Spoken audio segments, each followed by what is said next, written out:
Okay, I'll call the meeting to order. This is Recording in progress. Amery Board of Education special meeting. And for our opening, we will have informational items.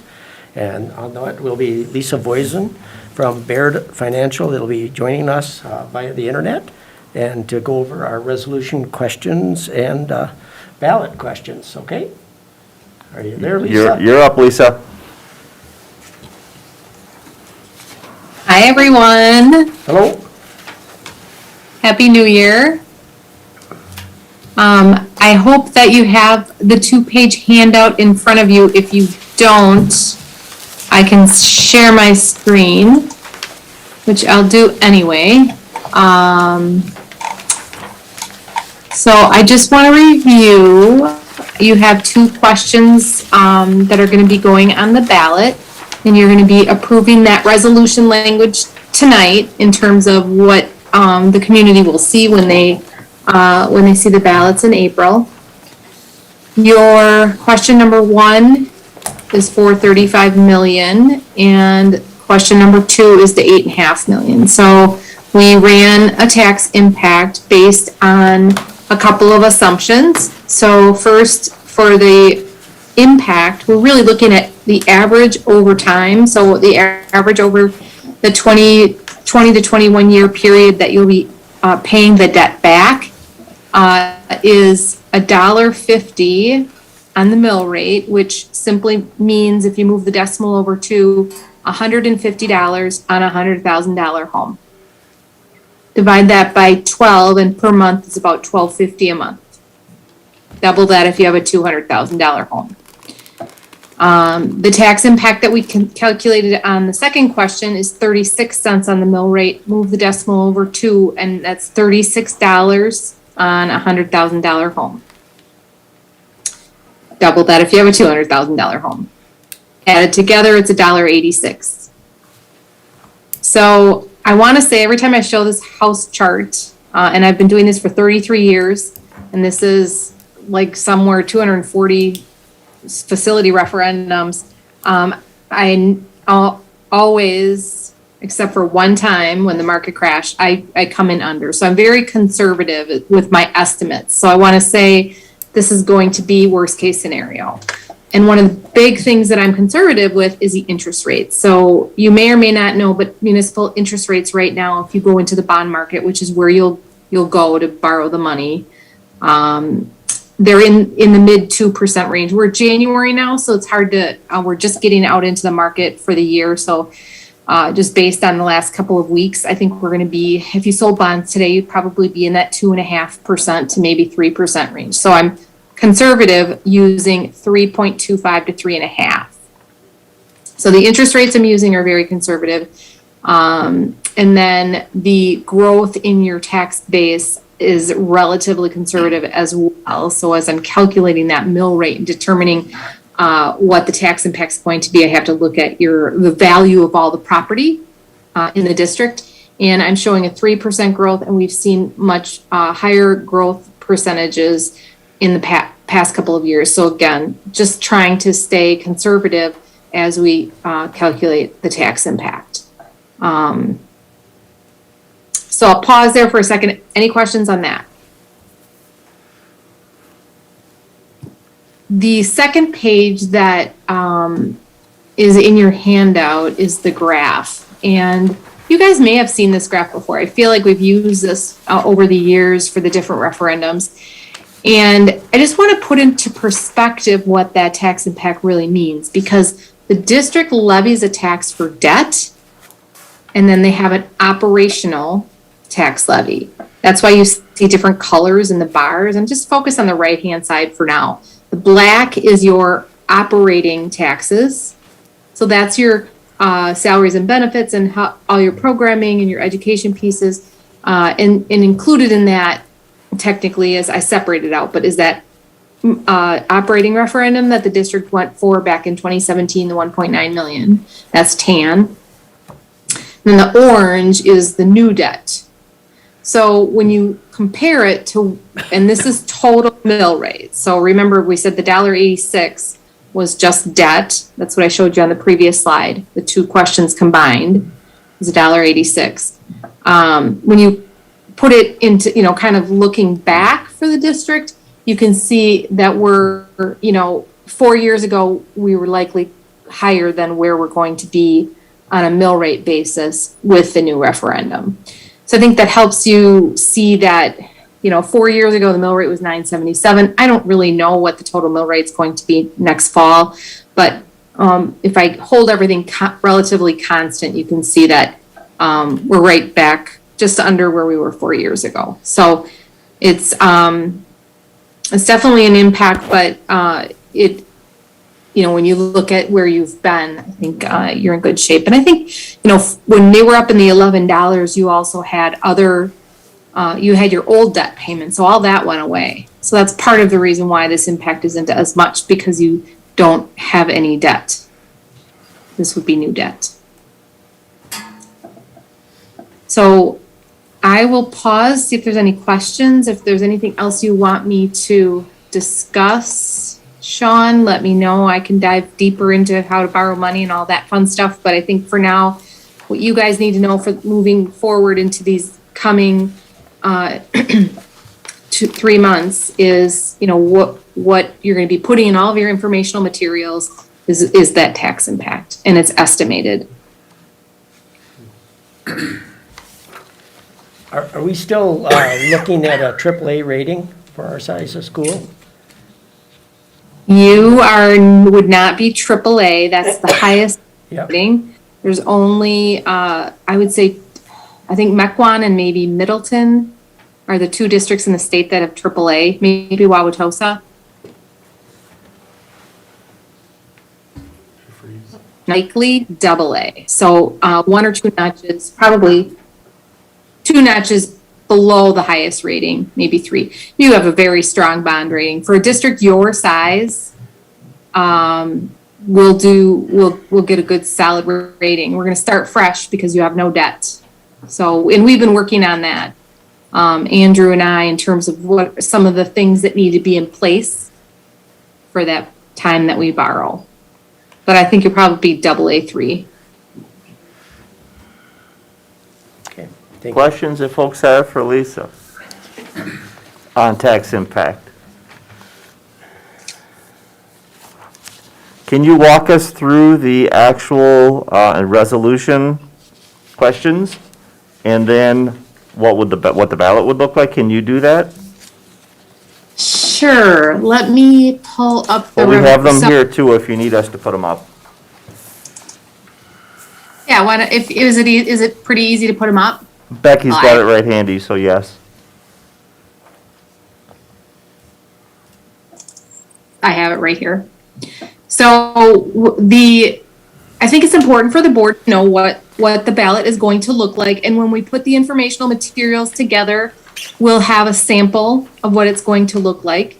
And so the referendum question itself, if I walk you through, it starts, be it resolved, the school board of the school district of Amery, is basically what the board is doing is authorizing the issuance of the debt.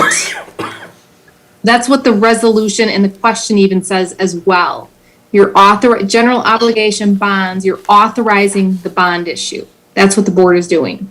And then with the second resolution, you're going to ask the community, can we borrow the money or issue the debt? So that's what you're essentially doing.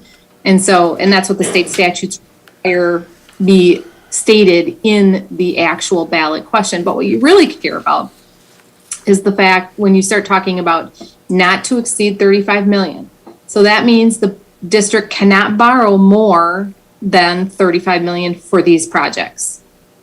In the 33 years I've been doing this, every once in a while a district will come back to me and say, oh, our bids came in and it's 36 million.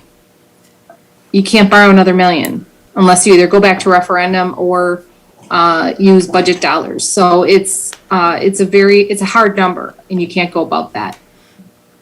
And that's why it says not to exceed. And then the rest of the question is what the purpose language is. So for the purpose of paying the costs of improvements to the elementary, intermediate, I don't know if you want me to read that whole thing. upgrades to safety and security, American with Disability Act. I mean, it's pretty detailed in here as far as what you can spend the money on.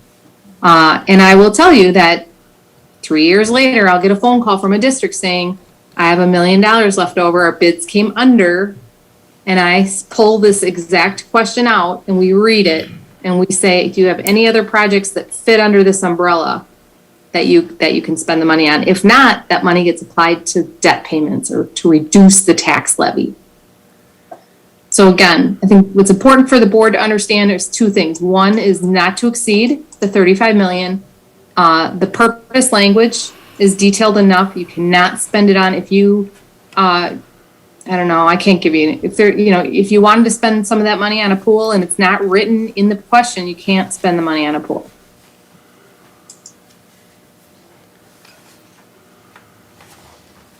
So that's question one. And then question two goes to 8.5 million, same thing. It's an amount not to exceed 8.5 million. And now we have a different kind of set of projects for the 8.5 million.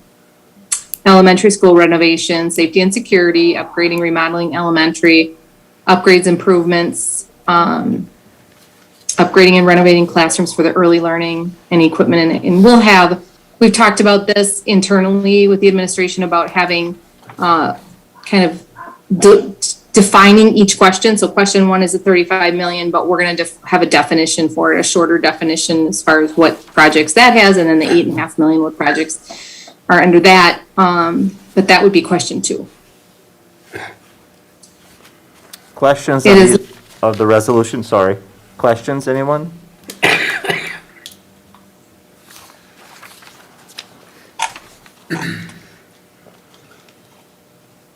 Okay, and the official referendum ballot, obviously this is a draft at this point in time, but this is what it would look like.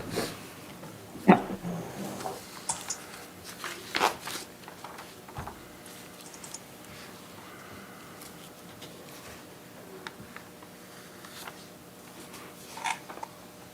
Any questions on what the ballot looks like from the board? There are obviously two questions. I guess I did have one question. Lisa, with the mill rate impact, $1.50 on the 35 million, and then 36 cents on the 8.5 million. So if both of those were to pass, and the total borrowing would then be 43.5 million, would the mill rate then be the same, or would there be any kind of break because we're borrowing a larger amount? How does that work? Or do we need to borrow on two different notes, and how does that work? I was just going to say that when I was talking, it's likely we will, based on where we are right now. I don't know where we're going to be in April, but where we are right now with the rates as low as they are, I'm going to recommend we get the debt issued as soon as possible because of interest rates being as low as they are. So we'll probably do one borrowing, and just, we can talk more in detail about that later, but we would do one borrowing and then we would probably have two funds. Question one would be in a separate account and question two. So you'd split the 35 and the 8 into two different accounts from an accounting standpoint. So you're spending it on the appropriate projects. As far as the mill rate, add the two together. Okay. So it's $1.86. Okay. And it'll be $1.86 as the average one for that one borrowing. Okay. Because it's two questions on the ballot, I like to split the tax impacts. Other questions? So if both of these were to pass, and we talked, a few months ago, and then last month we had the presentation with the new, I'll call it the new detailed plans at the elementary school. Yep. We're really probably getting more, I felt like we were maybe doing a bigger project than we originally planned, but the cost difference was pretty minimal. Comparative. So George, and I don't know if you're the person, maybe, the 35 million and 8.5 million added together, that's gonna do a lot of stuff. Is that right? Yeah, especially the 35 million, a lot of that'll be spent At the high school, right, yep. There's about 2.6 or 2.7 allocated to deferred maintenance as well at the elementary school. Okay. And if both of these were to pass, the elementary school would really kind of look like a new, like a totally different building, right? I mean, the front would be moved, the main entrance, I should say, would be moved from where it is today and all that, so. I don't know, I thought their plan last month was, I thought we were really getting a lot of bang for the buck, I guess. And then with that being said, I understand, it's a basically $186 increase potentially per $100,000 of property, but really all that's doing is bringing us back to where we were 4 years ago, right? I mean. If it was straight math, you'd be at 984, we were at 977. Obviously, that's a estimation. Some estimates, But it's likely not to be 11. Yeah. 984 is a pretty strong estimate. We're gonna be pretty close to where we were 4 years ago. Correct.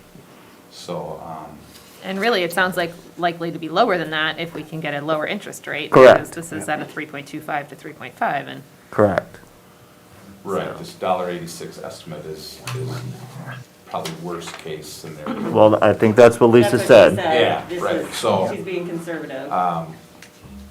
Yeah, I mean, I feel like we could do this, a big project, for basically bringing us back to where we were 4 years ago.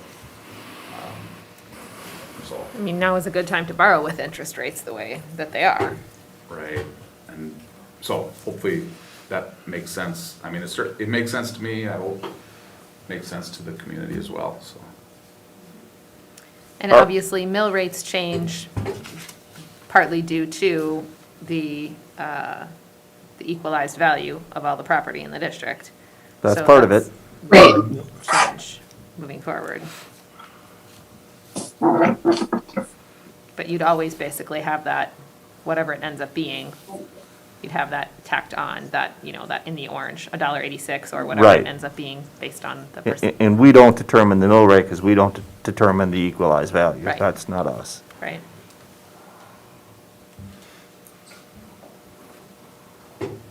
Other comments, questions, discussion? Lisa, anything you wanted to chime in with that we're missing? No, I just think, outsider looking in, and I'm not an architect or a construction manager, I am confused by the two questions, so I know that you guys aren't, but I'm just saying we need to really be able to delineate the difference between the two questions to the community, and I know John will do a good job when we start working on putting the informational material together, but I think that might be it's going to be the one challenge I see.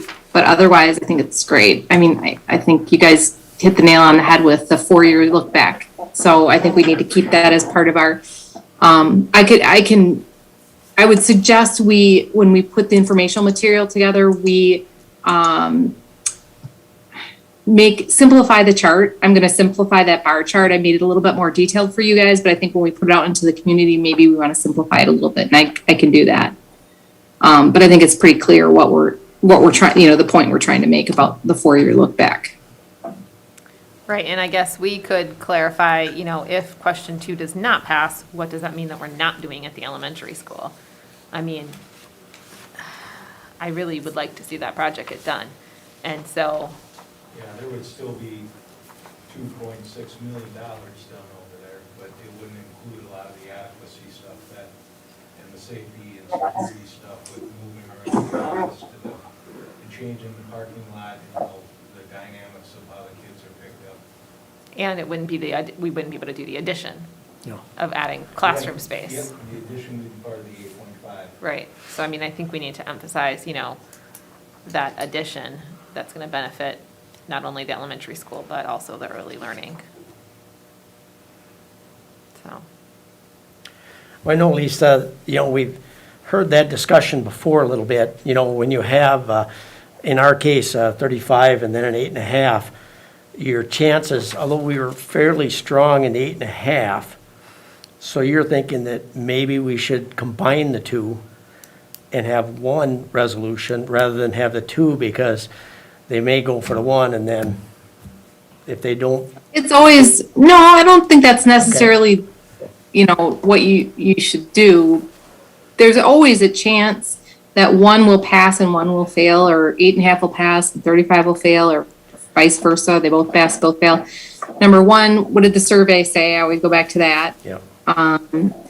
And number two, more importantly, is if people know what they're voting on, you have done a really good job informing the community, you'll have no trouble. It's when somebody doesn't know what is on the ballot, they never heard about it, they didn't get any information on it, they weren't touched in some way through the media, social media, newspaper, email, whatever, and they go to the ballot, okay, I'll give the district something, I'll vote for the smaller one, because they really don't know what they're voting on. I found that in the past, but I mean, again, if you do a really good job informing your public, you won't have trouble, I don't think. You just need to have a clear communication plan, which we will. Okay, thank you.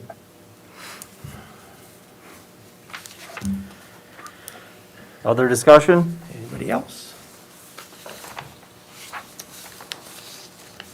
It's a lot of money. Yeah, I guess, is there, is it possible to look at what the increase or what the impact would be if we do get a lower interest rate? If we're looking more at a 3, which hopefully it's even less than that, but I guess I'm kind of wondering what that looks like. I can definitely run a scenario, but I would rather not have that as public. Well, I mean, it can be public information, but I don't want to put that in any informational materials, or you guys can keep it in your back pocket. If the interest rates come in 0.5% lower, that impact might, go down 10 cents or 5 cents. I can figure that out. One of the things that can be confusing is if you start putting more numbers out there. You don't want to put more numbers out there. So, but I can let you guys know so you get a comfort level. If I had to guess, I would say, anywhere from 3 to 8 cents on the mill rate. If we drop 0.5%, but I'll run it for you. Yeah. I think the only helpfulness of that would be for us to decide as a board if we're moving forward with this project or not, based on interest rate, and that out of all the conversations that we've had in this boardroom, I don't consider that that's something that the board would either make or break moving forward with this decision. And then, giving the community any kind of false hope that an interest rate would be lower and that they'll vote on it based on a lower interest rate would not be prudent, I don't think. Right. If it just comes in lower, it's a bonus to the community in my eyes. But I think it could, worst case scenario is usually the best way to go. yeah, I mean, it could turn the other way. Who can predict the market, right? In Right. 13, I saw interest rates spike a full percentage point in 6 weeks. So anything can happen. You just don't know. So you go in conservative and we come out, who knows, maybe we can shorten the amortization, not go 20 years, go 19, or there's all different options that we can look at for debt structure. But I think we just $50, $86, and then if it comes in better, we come in looking like heroes, right? Right. You guys are heroes. I would rather see that. Yeah. Yeah, because we Yeah. refinanced twice, was it, before, to a lower interest rate? Yeah. Yeah, and I think we're sitting in this kind of position to be able to be talking about this right now, based on the job that this board has done financially in the past, and with your work, Lisa, in the past, advising of how to go about doing finance here.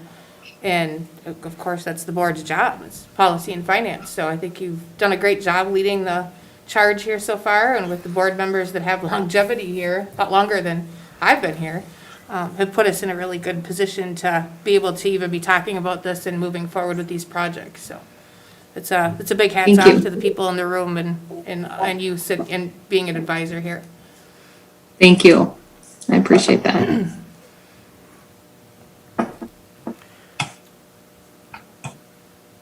I don't know, does anybody have any other questions for Lisa? I'm sure maybe one or two will come up.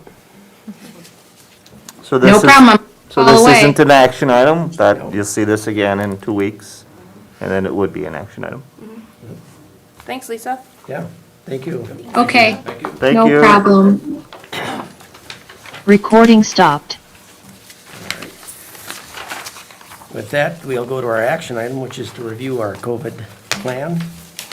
Okay, you'll see some information in your packet and also up on the screen. Obviously, the numbers change every day, so we're as up to date as today. The first slide you're looking at is the 11th through the 17th of December. That would have been just prior to our last board meeting, and in that time frame, we had 7 total cases amongst our staff and 13 amongst our students. That's district-wide. So that was 20. This isn't, oh, I guess it is updated. No, this is, 23 and 7? this was before break, so we don't have the information for this week in there yet, but No. this is the week we've. Correct, and I can do that out loud, Yeah. I looked at it today. So from the 18th to the 24th, we've got 13 cases, that was the week just prior to Christmas vacation. The week of Christmas vacation, that data is spotty from the county, not that that's a determining metric, but they weren't there every day of the break, they were off the same times we were off by and large. And we didn't have folks reporting cases to us in district because we weren't here and they weren't here to report. We had some, but I'm sure, but nothing was reported, so there isn't any data to talk about there. We have data from this week. Remember, the window starts on Saturday and runs through Friday for your week. So the first day of this particular window was this prior Saturday, Sunday, Monday through Friday.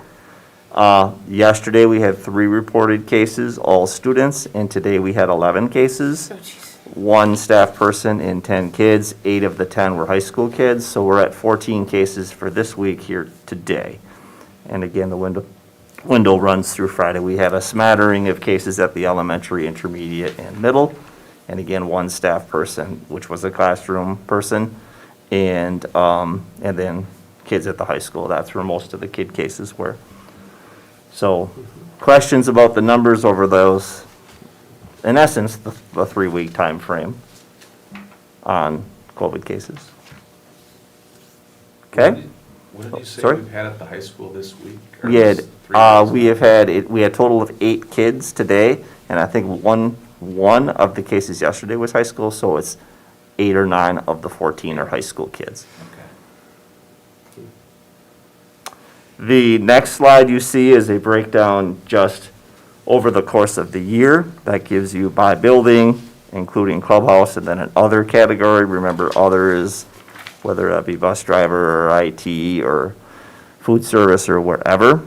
And then it gives you a total percentage by staff, total percentage by students, and then a total number, a sheer total number. The matrix adopted quite a while ago now. You'll see listed there your 3. What happened there? Is that me? I must have hit something with my foot, sorry. The green, the orange, and then the red, you'll see that the colors defined there. The next determination date is this Friday for the following Monday. Nothing has changed on this since you adopted it oh so long ago. The next slide is new information. I apologize for the length of the chart, but this sort of gives you the longitudinal picture of what's gone down. So let me talk to you about colors. The first color, the blue color, which is the high line there on the graph, is the total number of staff who are out on all of those days starting November 1st through December 24th. So the total number for whatever reason, any reason at all, how many people were out. That's paras that are in classrooms, paras in offices, classroom teachers, This does not include support staff areas such as bus drivers and food service and custodial and IT. This is just teachers and paras that work in classrooms and office settings. So you'll see those numbers that are in blue. The second number is the orange, or the second line, the orange line, are the total number of COVID cases amongst our staff on those given days over the course of that 6 or 7 week time frame. And then the last color, the gray color, are the total number of subs that we could not fill, as in there was no person available to fill the spot. And you'll see the line through Thanksgiving, the end of November there, was trending marginally upward, if at all. And then once we got into December, rather than looking at 4s and 5s, now we're looking at 8s and 9s, in some cases 10 for the number out towards the end of December there. So the numbers have trended up, and if today is any indication, they've trended up this week too. At least today they have. Questions about that chart, because there's a lot of data there.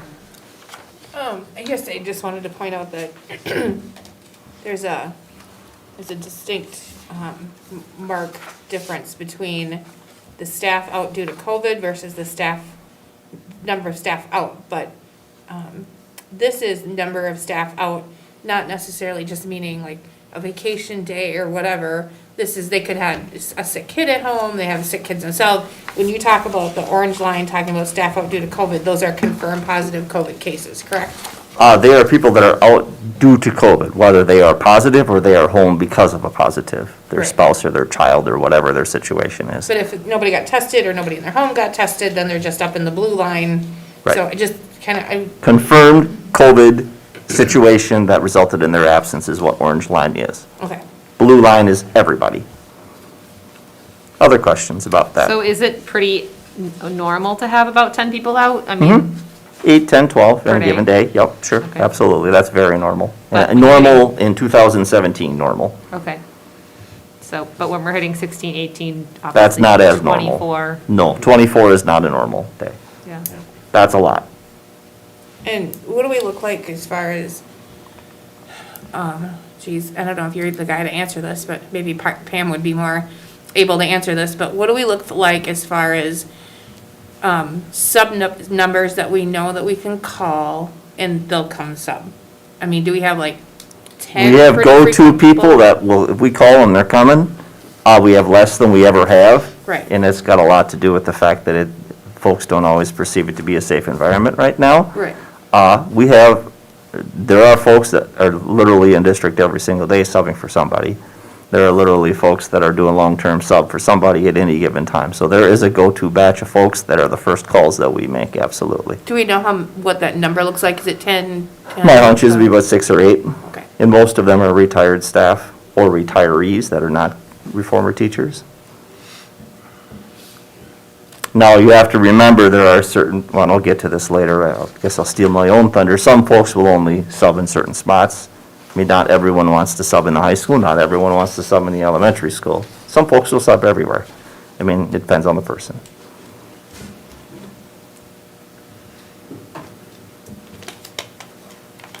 So we're getting up to 24 and we only have, 6 or 8 people. Yep, that we and know there are we can extras bank on. beyond that, and as you see, the 24, the number of folks that we didn't have coverage for on that particular day was 4, but you have to remember, when you don't have a sub that's needed, it could be a pupil services person. For instance, at the high school, you've got 3 counselors, perhaps 2 of them are out. Well, that's big work for the one that's still left. Right. Or in the office, well, we just covered within, we had 2 secretaries, now we have 1. That's happening at the middle school right now, so who's in the office? A pupil services person's in the office, so who's in pupil services? No one. That's the reality. Okay, so you don't have a para in special education, we have a special education teacher in the room, so who's doing that work that the para does? The special education teacher, or no one does it. And that's kids that don't get the help they perhaps need. Those are situations happening all over the district, because we're just trying to pool the resources to get us through each day. So there are some trends that I did identify that you'll see here. There's only 3 slides left. The summary of the trends, first of all, we've seen a steady increase in the number of subs since November 1st through the end of December. That trend line particularly marked once we got into early December. We've seen a marked increase in COVID with staff from the middle of December through the end of the month. So we saw more staff out with COVID, any COVID reason, than we did in November and prior in September and October. We're experiencing moderate shortages in teaching staff. We're experiencing severe shortages in support staff, whether that be paras in the classroom or paras in the office. We have a lot of those folks out. There, any given day, you could have 8 to 10 paras out in the elementary and intermediate, and paras are sort of the life source of success in those two buildings. Without them, it's a pretty big deal. So those are trends that we've witnessed here over the last 6 to 8 weeks. So there are some obstacles, clearly, for subs. We have fewer subs than we ever had. Many subs are choosing not to work due to safety concerns. Many subs leave for the south at this time of year. There are some snowbirds amongst our sub population, and often subs will only work in certain spots. Again, it's not for everyone in every single spot. Solutions we're using, these are the big summary titles of solutions we're using. Principals are teaching classes. And I was in this room this morning. Mrs. D'Ambrosio taught a class this morning. That was how she started her day because there wasn't anyone there to do it. Pupil services are teaching class. That means guidance counselors, school psychs, and those types of folks are teaching classes. Pairs are teaching classes. They are doing so because there is no teacher in the class. We have folks that have long-term licensure, which allows them to do that. Canceling support services such as title instruction. The cancellation of title instruction at the elementary and intermediate is cataclysmic. Those are kids that need reading assistance that are simply not getting it. And reading is sort of transcendent, if not entirely transcendent. If you can't read, you're going to fail everywhere because reading happens everywhere in every subject area. Combining classrooms of students. That's starting to occur in support staff covering for each other. For instance, in the high school office, when there's a secretary out, there's, rather than 3, there's 2. So they're just double dipping and doing more work. So those are solutions that are presently occurring. I don't have any magic ideas, and neither does the administrative team. We met in this room this morning. We don't really have a whole lot of other options. If you do, we would love to hear your suggestions. Well, I think those are the solutions that are being used nationwide. I mean, this isn't just a district problem. No. I mean, this is everywhere. What districts are doing, and I'm not here to recommend this, you'll never hear me recommend this, they're going remote. I have zero interest in going remote, zero. I don't think that would be a good idea at all in any way, shape, or form. I don't But think some that we districts could- are. I don't think that we could look at what's happened in the last year and a half and think that that would be a good idea at all for anybody in school. We've been there, we've seen it, we've seen the impacts, we're dealing with the impacts, we're trying to fix the impacts as it is, not build upon them. So I don't think that that's any way that we'd like to go at all, if we could help it. Is there a way to entice more teachers to come and sub? I've heard a couple of people ask about, they're pretty loyal subs to the district and would like to see some kind of contracting system done with the subs. Is that something that we would want to You think can about? do, you can contract out, you're a regular sub, you can just report every day, and then you'll get your assignment. And if you had 4 or 5 folks reported every day, there would be a spot for them to be every single day. So contracting out in that way, they're then at that point contracted in at a higher rate. They're a long-term sub from moment one, because the way short-term and long-term subbing works, the first 10 days is at short-term sub pay, 11 days and beyond is at long-term, and those are different price points. There's that. There's surely increasing the sub rate. There's increasing the sub rate on particular days. Fridays are the days that districts are typically using, because those are the most number of folks are out. There are districts that are doing all sorts of other different kinds of scenarios, but those are some of the more commonly used. We are sort of right in the middle price point of our neighbors, Osceola and Baldwin and Clear Lake and Clayton.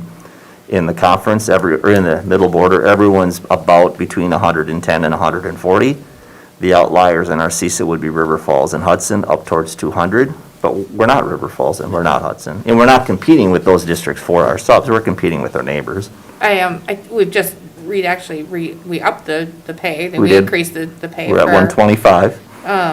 to our subs, but if maybe we need to look at some other options of locking people in, and then maybe even a benefit to go Mm-hmm. along with those, maybe some built-in sick pay for themselves, or built-in Nope. some personal day, or something like that. Sure. Or access to some health insurance benefits, it's maybe something that we need to really seriously look at moving Maybe- forward.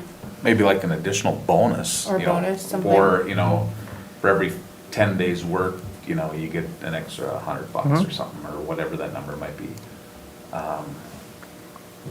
We stand ready to try anything that will get folks in classrooms. We obviously want our folks that are contracted to be here each and every day. Right. If they can't, they can't. Yeah, But we want the next best resource to be there. I think we're really just dealing with a crisis situation, and I think we may have to just deal with it on a crisis situation basis, where it's not long-term, but we talk about it for the remainder of this year and maybe moving even forward into next year, but it wouldn't certainly be a long-term sustainable benefit package or compensation package for substitutes, unless we found that it works really well, and then it Right. was something that we could implement long-term. Again, we're willing to try whatever is necessary to get folks in to do this work. It's tough times for subs in general. Not everyone wants to sub. Not everyone wants to sub in every building. Not everyone wants to sub in every building during COVID. Right. It's tough. And I know what you're talking about, my previous district I worked at, we had permanent subs, we called them, that we brought on, and they actually earned benefits.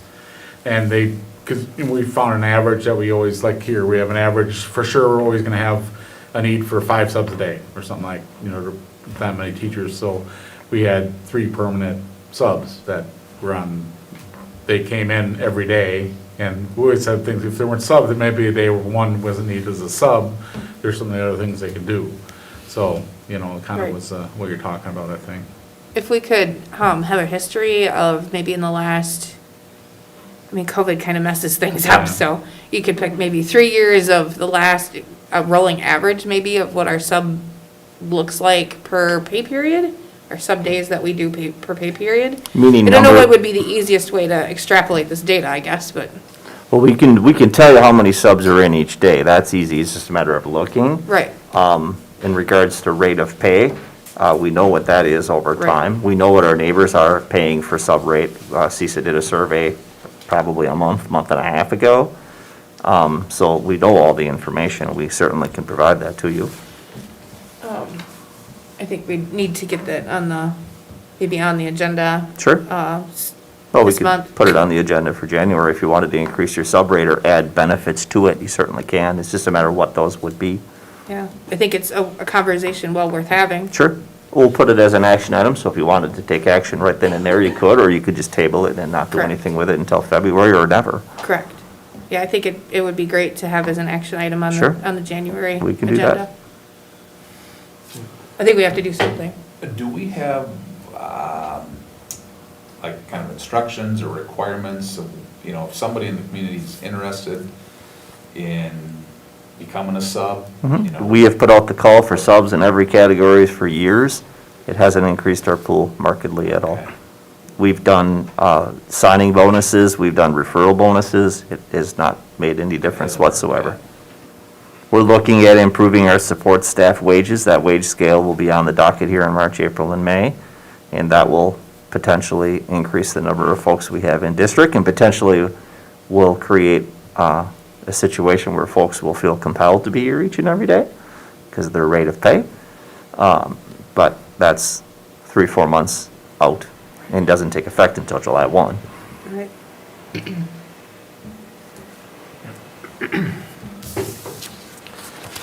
All right, Anything to avoid going virtual. Yeah, yeah.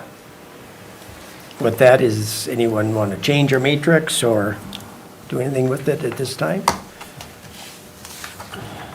I can't see that there's any reason to necessarily change it, but Sean, is there any recommendations that you have? Other than ripping your hair out trying to fill places No. for people? No, I think pursuing some of the sub benefits is a good idea to bolster the interest in folks potentially being in here, but I don't, if you change a matrix, I'm not really sure what's the point in having a matrix if you just keep moving the goalposts around. So I don't have any recommendations. The only thing that I did in changing this is change the determination dates to push them forward because the dates were old. Other than that, it's the same thing as you saw before. So you and the administrative staff, we're gonna talk about, what this looks like when we have too many people out. I guess. We talked about that this morning. It sounds like it's just like, we're just gonna make it work and. We're gonna make it work. We don't have a choice but to make it work. If we had a flipped picture of, say for instance, on a given day, you have, or a given week, you got 26 folks out, 14 kids, 12 staff, 10 of them support staff and 2 are teachers. If you flipped it 10 teachers and 2 support staff, then we would be in serious trouble. It's easier to replace or not fill in for a para than it is for a classroom teacher. You have to have a classroom teacher. And we don't have that. As in this week, we got 14 cases. One of those folks is a classroom teacher. And that just really boils down to licensing issues. It does. In the broad scheme of things. Yeah, you We can't just have bring, it. you can't just bring anyone in and put them in a classroom. That's not what you do. So we're going to make it work. We have no choice. That was our mantra here this morning when we met. We have to make it work. We have to be here. This is kind of off on the other tangent, but speaking of support staff and their rate of pay, is that something that we want to look at sooner than changing July 1? Mostly just I'm thinking, wages are going up everywhere and I don't want to lose support staff because. No, I wouldn't want to either. Here's the trick in doing that. We don't have to follow the timeline we've always followed of looking at it in March, taking action in April and May, doing letters of appointment and contract, and then take effect in July. That's what we have done. We don't have to do that. The trick is if you make a change in your support staff wage right now, there's a budgetary impact, and the budgetary impact is not nickels and dimes, it's hundreds of thousands of dollars. Right. And that's not what we budgeted for, and that would be dangerous to do just before the end of a budget year. Yeah. Can, but it's gonna have Andy pulling out the remainder of his hair. I mean, that's tough. Looks like you don't have much left to spare there. Or, even looking at the ESSER dollars and seeing if we can use some of that for You can. for rewarding, as like a bonus for Well, staying here. I'm just trying to think, like something, You to. can be creative in paying staff through ESSER dollars, but what we've done luckily in the area of clubhouse childcare is Nina wrote grants, which were from the Department of Children and Families, which allowed us to specifically for clubhouse childcare settings, not for all support staff, the ability for them to give us money to give bonuses to clubhouse employees. In addition, gave us money to increase their wage immediately. So we're starting that in January as opposed to July. And hopefully that will make a difference in clubhouse, because if there's an area of turnover, that's the area of biggest turnover. And again, those aren't district dollars, those are grant dollars through Department of Children and Families that we're using to do that. But that's just for clubhouse, no other areas. I think that's been well received That's from conversations with Nina too. I think that's. And it's well-deserved. Yeah. It's tough work. Yeah. Yeah. Well, that's good to hear, because I do think that's an That area was of very good concern. news. Yeah. And Nina is to be commended for being as aggressive as she was. That's a benefit that is in place from the Department of Children and Families for 18 months, and that's great. It's every month, those 18 months, that they get this added. Good. Good. Good. Anything else? Then we'll look to adjourn. Move to adjourn. And we need Second? to go into closed session when you're finished with that, if you could. Oh, okay. Oh, okay, well then, let's not do that. I'll move to go into, Closed. to end open session and go into closed session. Is there a second? Second. Dale? All those in favor?